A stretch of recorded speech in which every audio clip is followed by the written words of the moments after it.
Hey everyone, it's Bill here again, and in today's tutorial I'm going to show you some techniques you can use to improve the way you improvise melody on the piano. In particular, I'm going to be talking about what I call horizontal versus vertical thinking for improvisation. Now we're going to look at this in the context of jazz, but whatever style you're improvising in, whether it's, folk, rock, pop, whatever, these lessons will apply. Also, some of the techniques and the playing that I'm going to show you are kind of advanced. Yeah, if you've been through my Jazz Piano for Beginners series, none of it should be unfamiliar to you. But even if you're just completely starting out, then stick with us, because a lot of the thinking here you should find useful. Anyway, before we get on to the details, let's actually do some playing.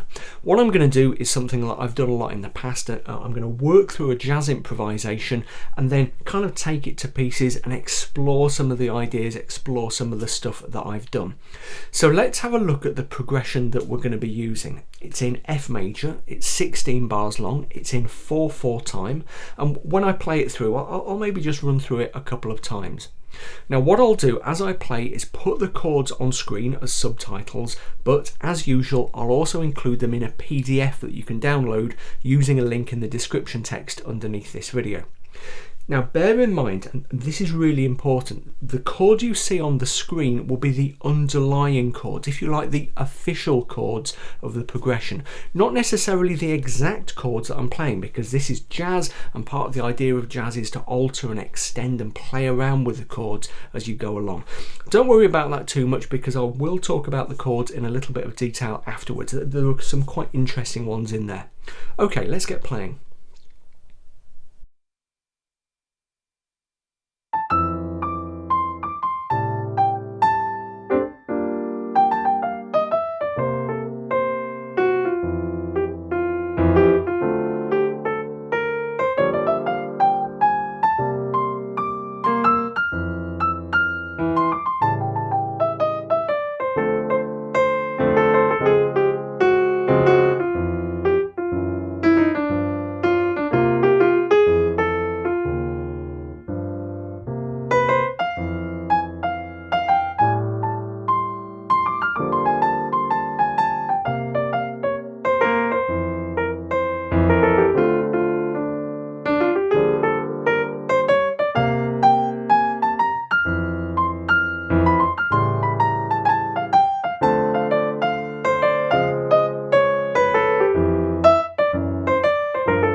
Okay, so that's a fairly standard kind of jazz chord progression.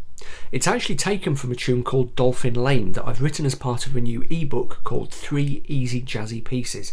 That's going to be coming out pretty soon, so make sure you're subscribed to my YouTube channel and to my social media for updates on that. All the links you need to find my social media pages are in the description text right underneath this video. Now if we look in detail at that progression, we'll see that none of the chords in there are really scary, okay? That most of them are fairly straightforward. As is usual with jazz progressions, we've got quite a few major sevenths and minor sevenths, but there are a couple of chords that are just slightly more complicated, and I'll talk you through those now. First of all, we've got this D7 sharp 9 in bar 6. Now all that is a regular D7 chord with a sharpened 9th added. Okay, so in the case of the chord of D major, the 9th is the note E, so a sharpened 9th would be E sharp, which most of the time we would just call F. Okay, so that means we've got an F and an F sharp, which is the regular 3rd note of the chord, both sounding at the same time. Now most of the time we wouldn't play those next to each other. Okay, we might sometimes if we particularly wanted that sound, but most of the time we would find playing the ordinary 3rd of the chord plus the sharpened 9th right next to each other too much of a clash. What usually happens is that we keep the regular 3rd, the F sharp, somewhere down the bottom of the chord, and the sharpened 9th appears at the top, often in the melody line. Yeah, it might not sound for the whole chord, it might just turn up in the melody line. Okay, so often what I would do there is just play a regular D7 chord and try to make sure that I was dropping an F natural somewhere in the improvisation in the right hand. I might actually do that on any seventh chord in a jazz context, to be honest, particularly if it were a non-diatonic seventh chord, if it were a secondary dominant, something like that. It's just in this case I've chosen to kind of bake it into the progression, as it were, to show that that's the kind of sound that I want at that point. The other interesting chord we've got in there is on the second two beats of bar 13. It's F sharp minor 7 with a flat fifth. So all that is a regular F sharp minor 7 chord. There's F sharp minor 7, but with the fifth, the C sharp, flattens down to a C natural. Now, minor 7 flat fifth chords sometimes get called half diminished sevenths. Okay, so that would be the chord of F sharp diminished seventh, and that's F sharp half diminished seventh. Okay, so it's kind of like an F sharp diminished seventh chord, but with an E natural rather than E flat. I think that's kind of overcomplicating things. Yeah, I think calling these chords, minor seventh with a flat fifth, actually kind of spells out in more detail with more accuracy what's going on with the chord. So that's what I usually call them. But that's all that chord is. Most of the time, in a jazz improvisation, I would play it as a shell chord. Okay, especially if it were down here, probably just the F sharp and the E. Okay, but that is the full chord. So let's move on to this business of thinking horizontally versus thinking vertically when you're coming up with right hand improvisations. When you're first starting to learn to improvise on the piano, and in fact way past the point at which you start learning, because this can always affect you if you don't look out for it, it's very easy to get into a mindset of thinking vertically about your improvisation. What I mean by that is that you sit down at the piano with a chord progression that you want to improvise on, and you approach it like this. You say to yourself, right, I've got an F major 7 chord to start with. What can I play over that? Okay, thought of something, played it, move on to the next chord. Now I've got an A minor 7 chord. What can I play over that? Okay, thought of something, tick that one off, move on to the next one. Now I've got a G minor 7 chord. What can I play over that? And you repeat that process until you get to the end of the progression and either finish the song or start again. Now that approach is okay if you are literally just starting out, and in fact it's probably kind of necessary. Yeah, it's a necessary stage you have to go through as your brain adjusts itself to this complicated new task that you're giving it. Yeah, but it can cause trouble. The problem is that you're treating each individual chord as a problem to be solved, and you're not focusing on the overall flow of the music. So your improvisation can end up sounding bitty. It can lose the flow that you should be after. You end up with something like this.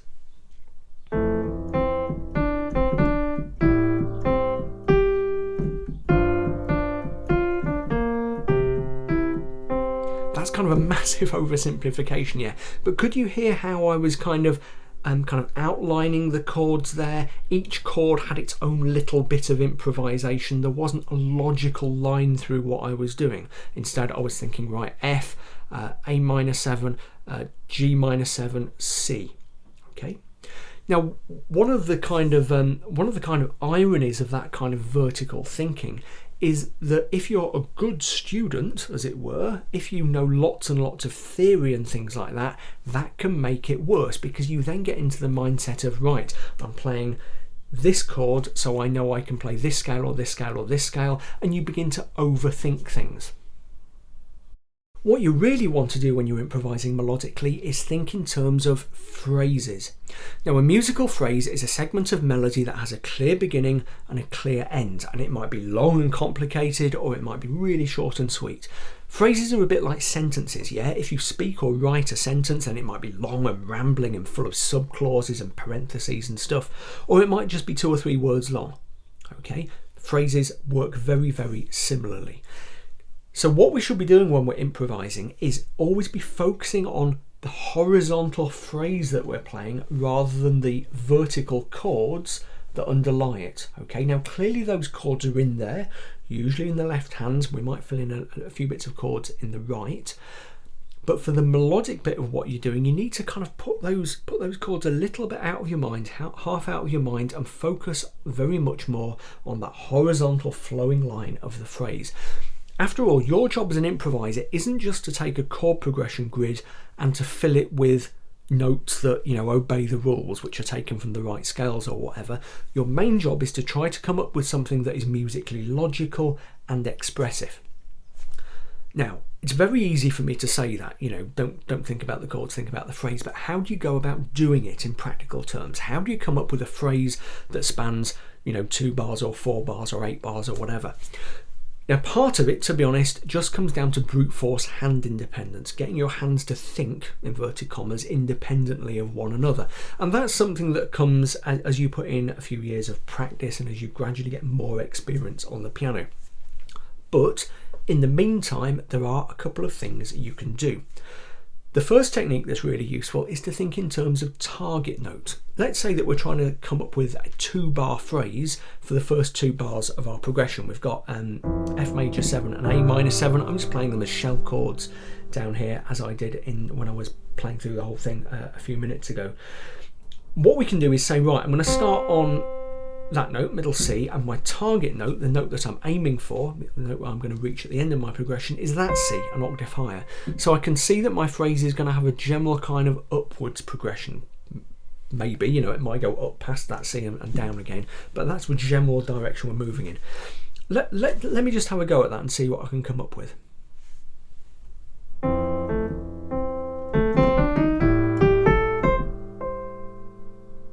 Okay. Let's think of something a little bit more exotic.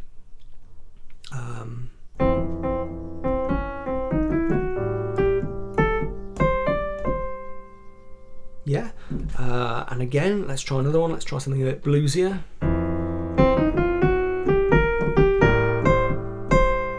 Okay, all of those are 2-bar phrases, and we've reached our target note and got something that doesn't sound like it's just 2 different, you know, a melody made up of 2 different chords, one after the other. Let's try something a bit more ambitious. Let's go for a 4-bar phrase using the first 4 bars of our progression, F major 7, A minor 7, G minor 7, C7.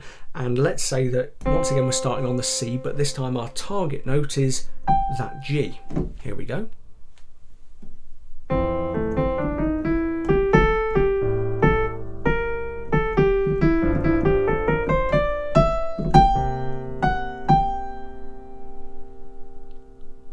Okay, so there was, I wasn't consistently going upwards, but there was kind of an upwards trend towards the target note. Okay, now when I'm doing that, I'm using different bits and pieces of different scales, and we'll talk more about those when we walk through the improvisation. But having that target note has kind of given me something to aim for at the end of a horizontal line. It helps me to get out of that vertical approach of this chord, then this chord, then this chord, and so on. The second handy technique is to sing or hum along with yourself as you play. Now that might sound kind of weird, but actually it's one of the more common techniques that improvising pianists use. And it doesn't need to be perfect singing by any means. What I'm going to do is just replay you a little snippet of my performance from a few minutes ago. Now in the full version that you heard, I'd muted my voice mic, okay, which I usually do when I'm demonstrating something. But here it is with the voice mic switched on.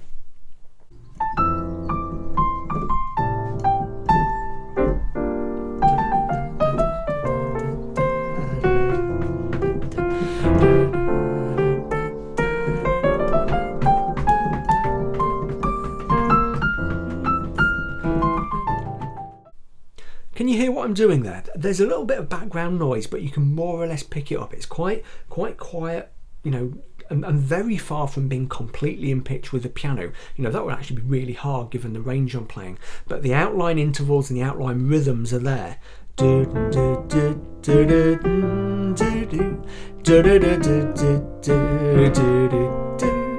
Yeah, don't ask me how it works, yeah? I do not know how my voice and fingers do it at the same time.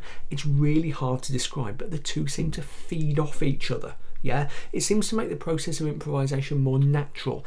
If you want to use language that psychologists like, it makes it easier to get into a flow state, which is really important to improvisation, is flow.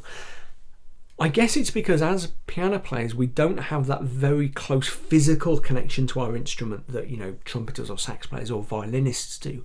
So singing along seems to make that very mechanical process of hitting the right keys more kind of natural and more kind of flow-like. Anyway, give it a go. Singing along should help you to improvise more natural and flowing lines, again, so that you're thinking horizontally along the line of the music rather than just chord by vertical chord. So now let's just walk through what I did in the performance and pick out some of the stuff that I was talking about there. I will obviously focus on the kind of phrasing aspect, but we'll, you know, as we come across interesting other bits and pieces, like what scales I was using and what was happening in the left hand, I'll mention those as well. Right, here we go.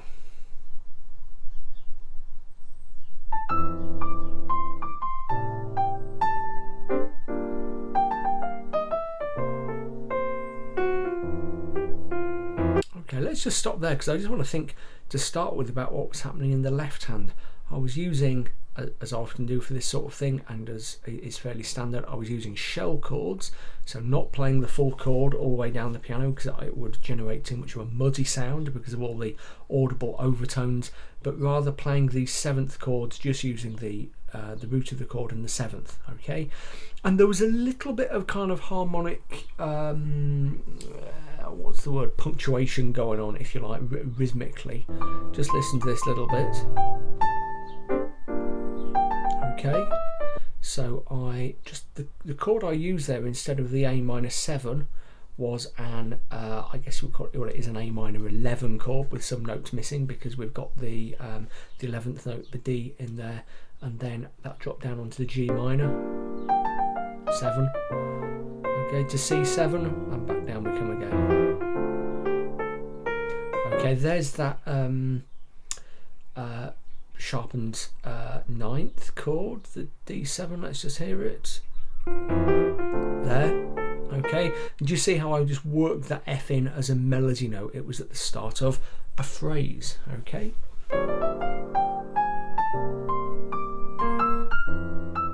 Okay, that's quite a nice little phrase going up there actually. Let's just listen to that again. And do you see how the phrase kind of ended at a logical break in the music? Here we go. Oh no, let's go back a bit further, down to here.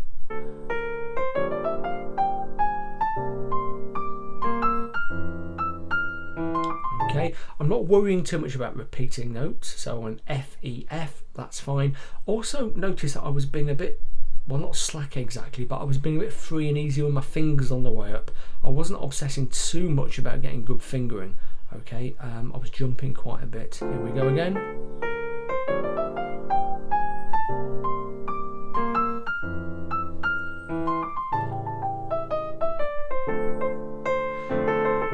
Okay, in terms of scales there, in that rundown there was an awful lot of F pentatonic. There was the A flat, the flat third taken from the blues scale. Okay, so very, very standard kind of scales for this kind of improvisation. And as I improvise on those scales, I'm not worried too much about what's happening in the left hand. Okay, this is kind of the great secret, really, I think, of melodic improvisation.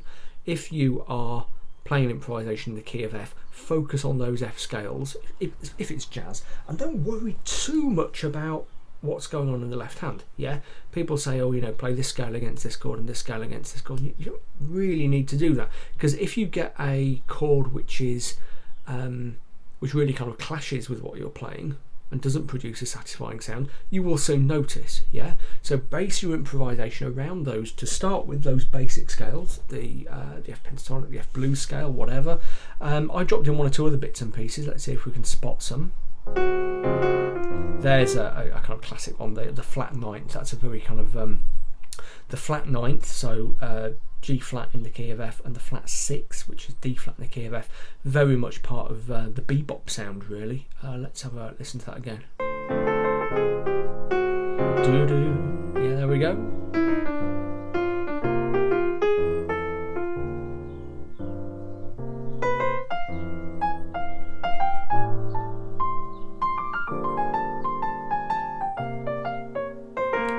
There's a flat 6, yeah.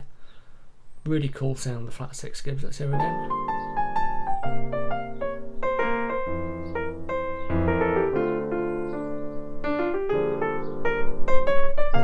Something you need to watch out for when you're improvising is that it's very easy to get little ticks, little things that you do over and over and over and over again. And a little tick of mine that I have to really keep under control, and it's quite a neat move, but I just tend to do it too much, is if I get a shape that gives me the chance to go from a root to a minor third to the fourth to the flat fifth, often I'll run up that a little bit too much. I did it there, but I'm aware of it as a weakness in my improvisation. I tend to rely on it too much. Here we go.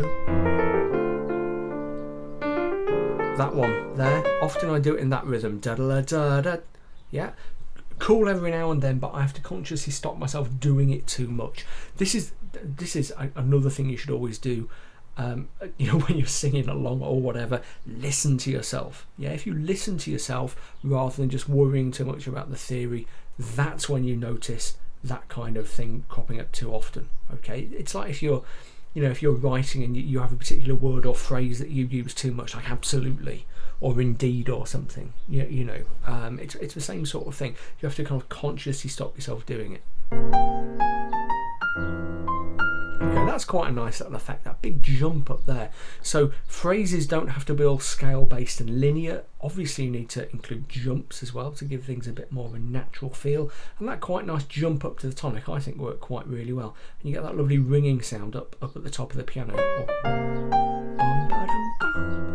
Do you hear that? How that is I'm quite pleased with that. It's kind of quite a logical flowing sounding phrase. I'm so pleased with that. I'm going to play it again. Here we go.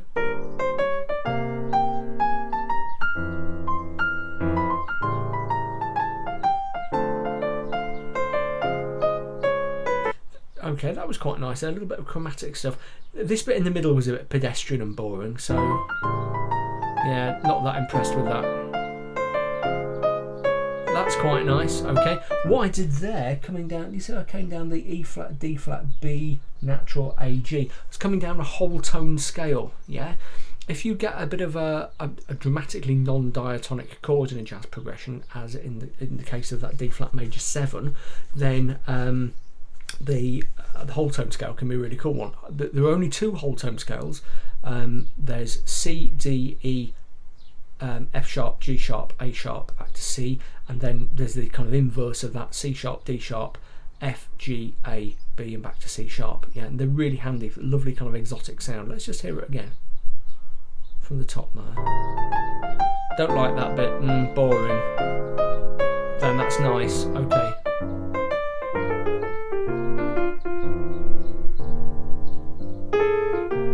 And then I just repeat the last couple of bars just to bring it to a conclusion. Yeah, that's something else I tend to do a lot. That sort of flat fifth to the fifth up to the tonic. It's really easy to loop round and round that, and it can be cool, but you can do it too often. Okay. Yeah, it's really handy to be. You need to be a little bit critical of yourself. You know, I'm painfully aware of my kind of weaknesses as an improvising piano player, especially as an improvising jazz piano player, because it's not my kind of natural milieu at all. But part of the process of getting better is to identify the things that you do over and over again, the cliches that you come out with, the weak parts. So I can look at that performance and say, and this is the great thing about videoing your performances, by the way, watch yourself and listen to yourself back. It really helps. I can say to myself, yeah, I'm really pleased with that bit, but oh yeah, that bit's a bit boring. There's nothing in there that's wildly wrong. It's even more or less in time, which is usually my big weakness when I'm not playing with a backing band. So you need to learn to be self-critical without being kind of self-destructive and saying, oh no, I'm rubbish, I must stop doing this. But again, always be thinking. Notice when I was discussing that whole thing, I wasn't really thinking about this chord, then this chord, then this chord, and this chord. It was all about the phrase, all about the stuff happening in the right hand. And when I was playing this thing, I deliberately kept the right hand very melodic. I avoided lots of block chords. I wanted to be as melodic as I could be. Okay, hopefully that was kind of interesting. What so much of this horizontal thinking comes down to, and I'm going to sound like a total hippie here, but it's completely true, is putting aside all the theory and all the technical stuff and getting closer in touch with your natural musicality. I've used this comparison before, but when you're improvising on the piano, you've got to be kind of like Luke Skywalker in the trench on the Death Star. Switch off the targeting computer and use the force, okay? Try to put all the theory to one side and tune into your own musicality. Use your ear much more.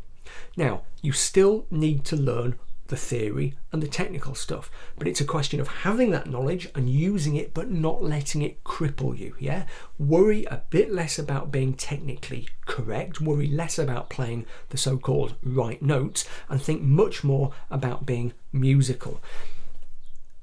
It can be quite hard to escape the kind of cult of technicality in music these days, yeah, where people are obsessed with learning this scale and that scale and this rule and that rule. You know, we're playing this chord, so we have to do this, and if you don't, you're breaking the rules. You see that kind of thinking expand into gear as well. You know, YouTube is full of people who have got this plugin and that plugin and this bit of software and that keyboard, and that's all cool, but it's no good to you, you know, and unless you can fulfill the ultimate goal of creating something that's musically meaningful. Okay, there we go. If you have enjoyed this, then please do subscribe to my channel if you haven't already. Follow me on social media. The links are in the description text below. Maybe consider supporting me on Patreon, www.patreon.com/BillHilton, the crowdfunding website. If you can spare me $1 or $2 or a little bit more per tutorial, that makes a massive difference to my ability to make these things, and you get loads of quite cool free stuff. I'm starting to do quite a lot of exclusive Patreon material for my subscribers on there, so do check that out. Obviously, as I always say, check out my books as well, in particular How to Really Play the Piano, the Stuff Your Teacher Never Taught You, which covers all the basics of chords and harmony and stuff. You need to be able to read a little bit of basic piano music to use it, but not very much, okay? Most people find that they can get on with it if they've just got the very basics of a musical background. So yeah, there we go, that's it. As usual, comments, questions, hit me up, stick them in the comment thread underneath. I'll see you next time.